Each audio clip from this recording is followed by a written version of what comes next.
want to ask you something before we do anything else today. Just going to ask you something. When were you truly, truly happy in your relationship? Does your relationship make you smile? Make you cry? How closely have you been paying attention to your most important relationship? And speaking to most important, if I asked you who your most important relationship was with, what would you tell me? Side note, if you say any other name but your own, your answer today would be wrong. Because the one relationship you will not be ghosting today will be the one between your brain and your body. Hi, everyone. I am Stephanie Ohanessian, host of the Raw Onion podcast and founder of Triage Coaching and Consulting. That company is a company that works with you and the biology of burnout. Okay? And with me is the wizard behind the scenes, my dear, dear colleague, Yoshie Barnett, who is a crossroads coach who guides her clients at life's most precarious crossroads in life. And while I'm telling you what we do is really to gain an awareness of where your foundational information is coming from here, right? We are not two hacks that are trying to drum up business or a conversation. This is truly our lived work and our expertise.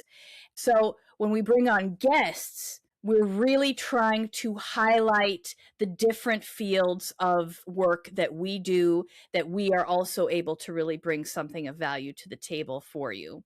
So this is why the Raw Onion was birthed. So we really have a platform to be of service to all of you guys while we're not working with our day-to-day clients, right? And this is why we're here, okay? I want to know, when was the last time you actually listened to your body? And that's Yoshie and I asking you this question. Not heard your body, not noticed it complaining when you told it to wait, not promised if you'd sleep more, or maybe you promised your body you'd eat better, slow down, oh, next week, next month, after this project, after this season, then I'll really start to take care of the body, right? I mean, actually stopped and listened. If you're like most people I know or most people I've worked with, most people are the people who are really good at life on paper, right? But the honest answer is, you can't remember the last time you really, really took care of your body. And I want to tell you today why that is the single most expensive thing that you are doing or not doing. Welcome to the Raw Onion. As you know, I'm Stephanie O, and this July we are peeling back the layers that everything else sits on top of. The relationship between you, your brain, and your body. That's the relationship you've been ghosting, and that's what we're getting into this July. The one that never, ever stops trying to reach you is that body of yours. So why is this relationship the relationship? We talked about relationships constantly on the show for several months now, right? We have therapists, we have coaches, we have entire industries built around helping us relate better to our partners, our children, our colleagues, our friends. But there is one relationship that precedes every single one of those, folks. One relationship that is running underneath every decision you make, every person you're drawn to, every room you walk into. And it either feels safe or you want to escape, right? And that is the relationship between the brain and the body. And here's what's wild. Most of us were never taught that this is even a relationship at all. We are taught that the brain is in charge. We're taught the body is the vehicle, that the mind leads, the body follows. But this is not what science shows us, not even close. What science actually shows us now is a constant two-way conversation happening inside you right now. So even as you listen to this, a conversation so sophisticated is happening here, so continuous, so fundamental to every experience you have, that calling it a relationship is frankly almost an understatement. It's more like a marriage. And like any marriage, when it's working, it's extraordinary. And when it's not, everything suffers. So today I want to introduce you to this relationship properly, because most of us have been living inside it for decades without even formally being introduced. So let me give you the science first, okay? As we do here, we like to nerd out a bit, because I think that when you understand what is literally happening inside your body right now, everything else we talk about starts to land a little differently.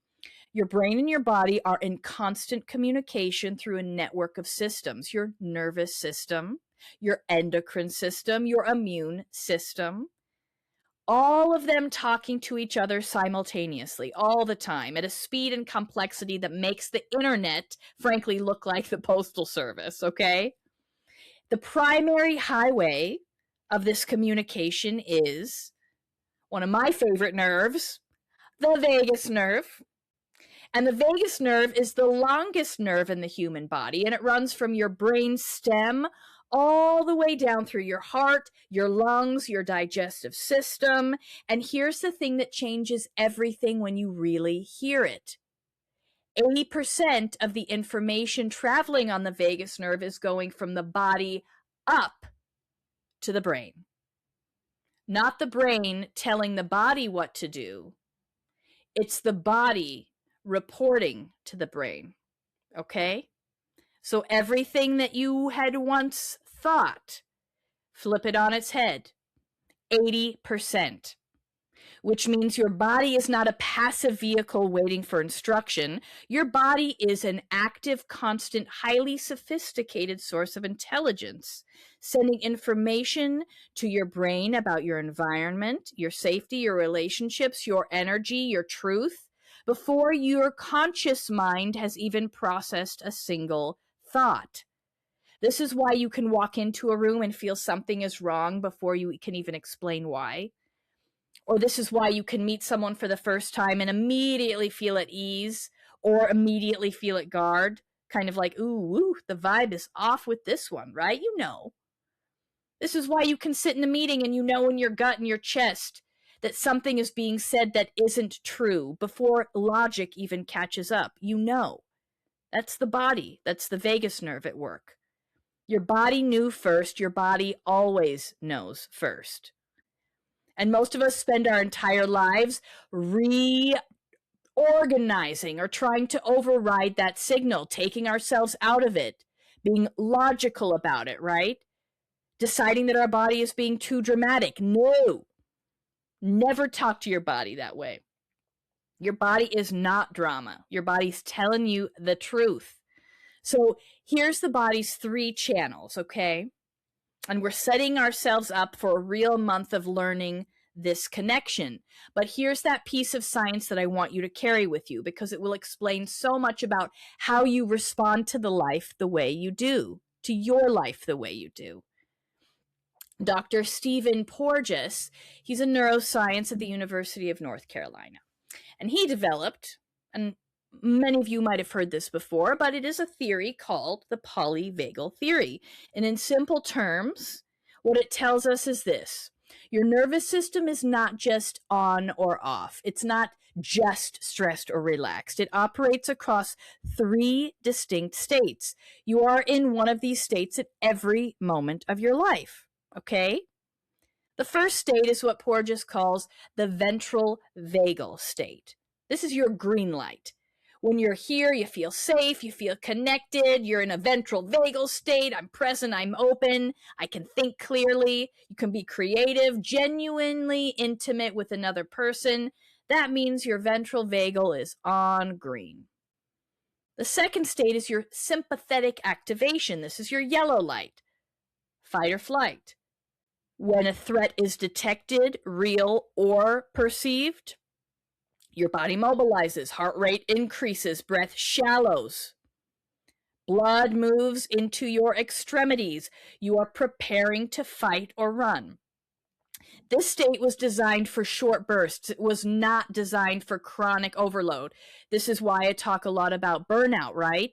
When we cannot complete a stress cycle, when we cannot move that design of short burst energy, when it's constant, that's where you're going to have a system overload. That's where you're going to have true burnout that ends you up in the hospital, because you're not meant for chronic. You're meant for short bursts when it comes to stress. That's where we talk about that sympathetic activation, right?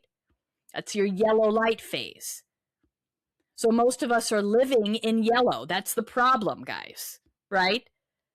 We're living on the yellow light all the time, permanently. We have made it chronic sympathetic activation. That's what we've made our baseline. That's why so many of us are so stressed, so chronically burned out. And that we call productivity, right? We call it drive, we call it ambition.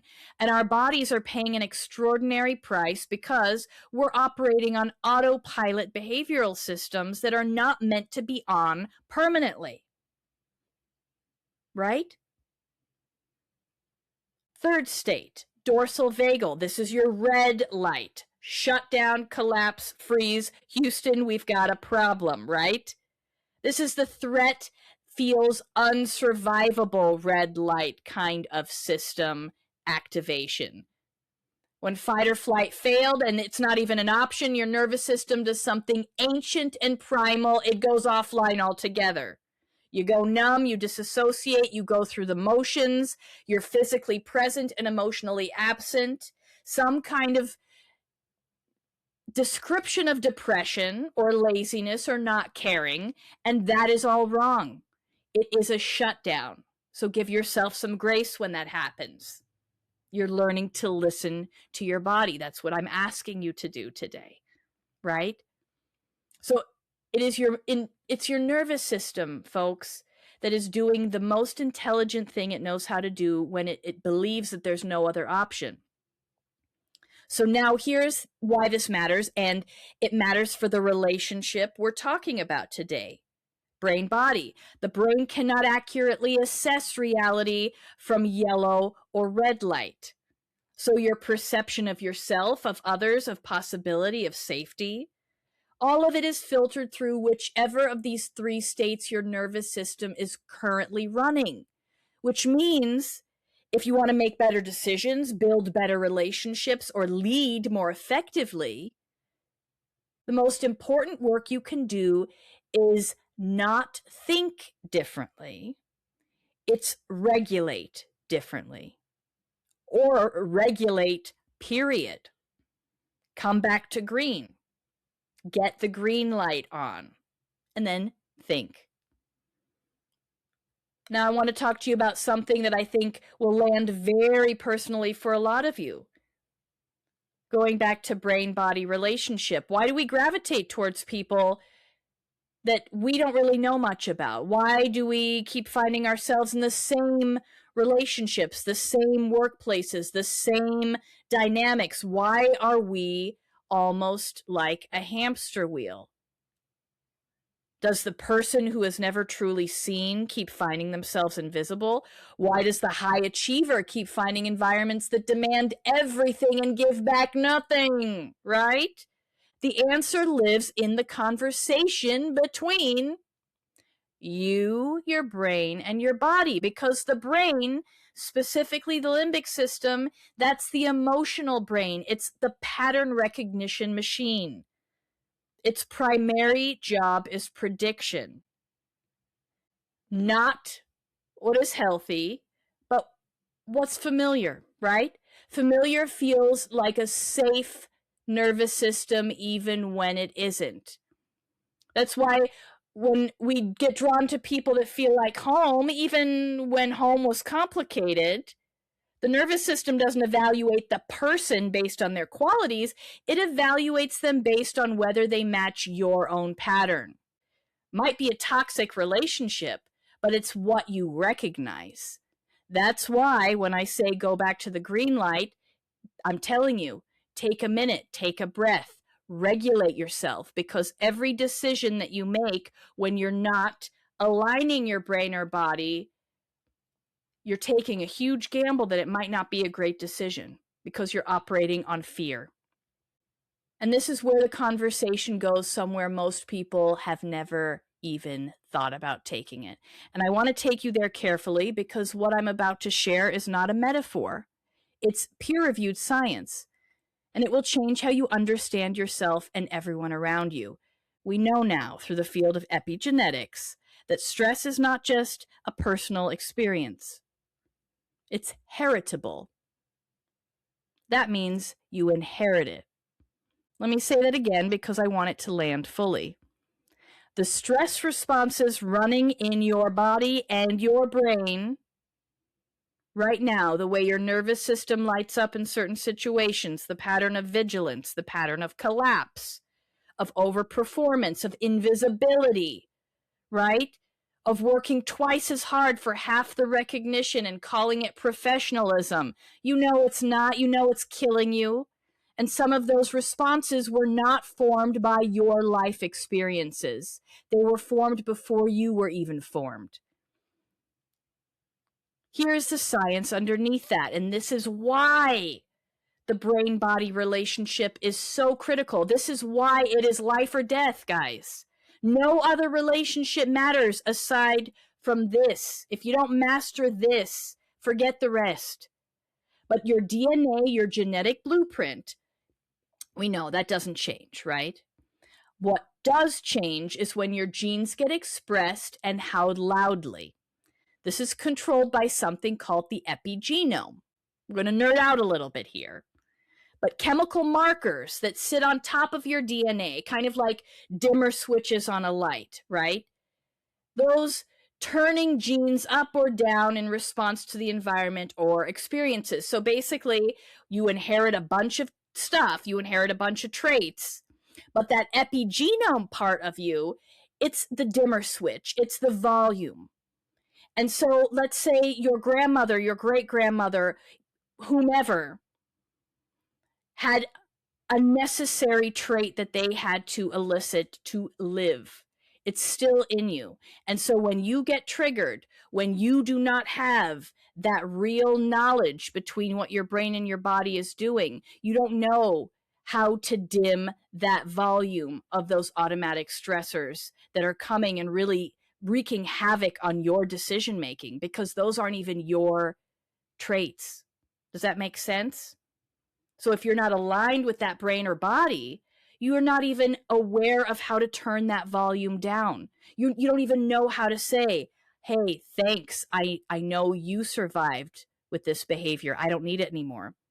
You need to understand what's going on with that brain or body. And those dimmer switches can be altered by stress, by chronic threat, sustained fear, scarcity, loss, safety.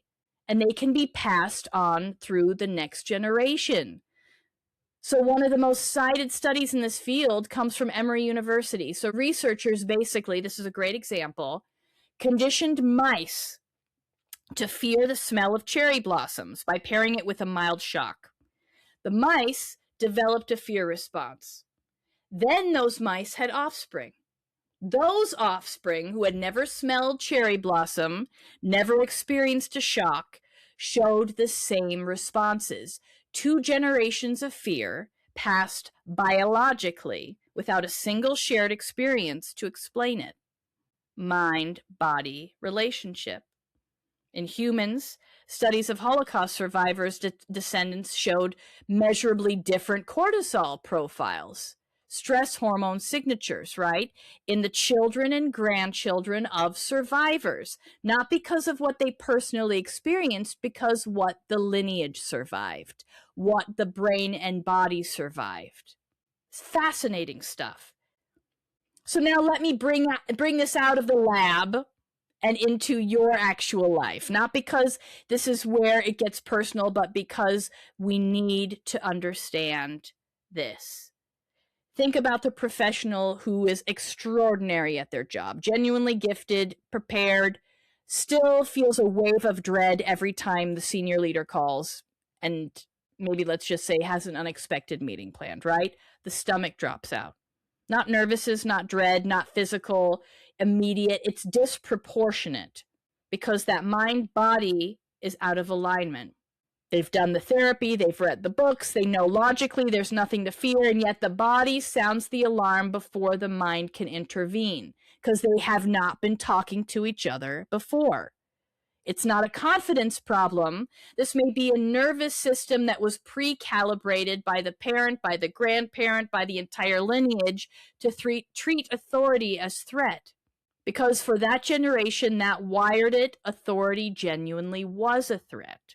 But your mind, your body now has to stand with a bit more autonomy, right? You have to listen. So this is recent learnings, but it's the oldest wiring. And until the wiring is identified and updated at the level it actually lives in the body and in the mind, the pattern continues. So, I don't know. As we wrap up today, I'd like to think about the entrepreneur, because the entrepreneur has to rely a lot on the brain and body. That entrepreneur with the vision, the capability, the track record, who constantly undersells herself. Prices are too low. Who overdelivers, undercharges, who is somehow always giving more than she receives and cannot explain why she keeps agreeing to it, right? This is not a business strategy problem. This is inherited instruction about worth. It's about what the body and the brain have been trained to anticipate. Somewhere in her lineage, possibly, I don't know, a couple generations back, someone learned that asking for what you deserve was dangerous, that visibility was risky, that taking up too much space had consequences. Now we know those fear pain points pass on. Biologically, default setting, running quietly underneath every pricing conversation, every negotiation, every moment she was about to ask for what she was worth, she pulled back instead. Why? Because brain body, they ain't talking. Okay? Because that doesn't live in the mind, it lives in the body, it lives in the nervous system. Others say they finally stopped running patterns their grandmother was forced to use. People have shared that with Yoshi and I all the time. Once the brain and body is aligned.